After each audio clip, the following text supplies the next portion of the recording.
Tapos pag magsawa, sarili niya yun. Hindi. Malakas. Mga tawa lang nila yung masama at hindi.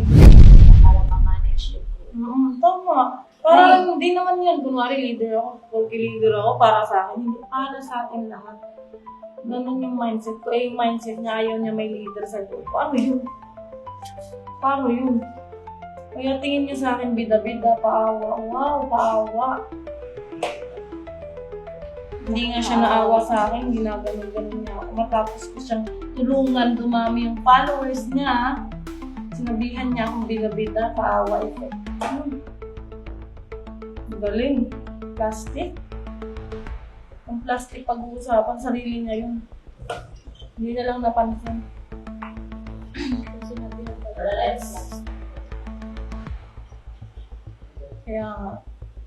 Kaya choose your friends talaga din. Huwag kayong basta-basta maniniwala sa mga tao na two-face. Pinapakita no bait, yun pala mayroong tinatagong.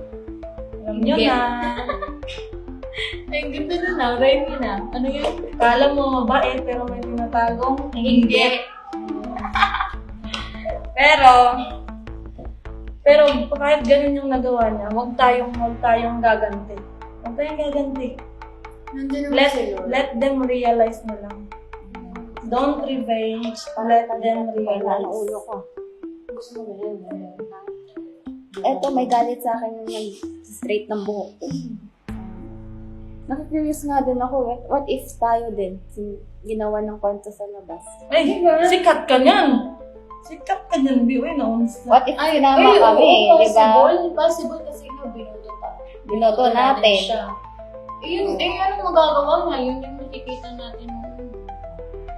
Saka hindi ka naman iboboto kung hindi naman talaga kaboto-boto. Hindi naman kasi pinagtutulangan. Meron din ako narinig. Narinig ko lang, may nagsabi sa akin, sabi mo, binoto nila ako kasi alam nilang malakas ako. Wow, malakas! Ay, sabi niya yun? Sabi niya, narinig ko lang din. Ano Hindi sabi hindi niya? ako nang-mention ng pangalan.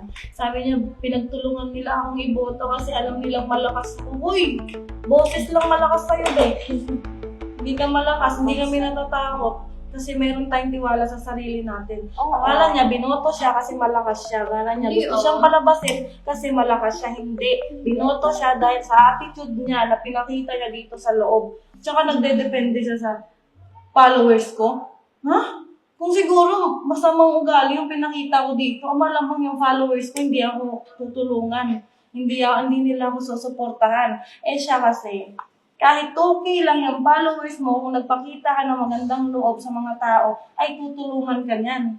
Pero kahit 600, 1 million pa yung followers mo, tapos yung attitude mo masama, hindi ka niyan tutulungan kasi yung mga tao alam nila yung masama at hindi. Di ba?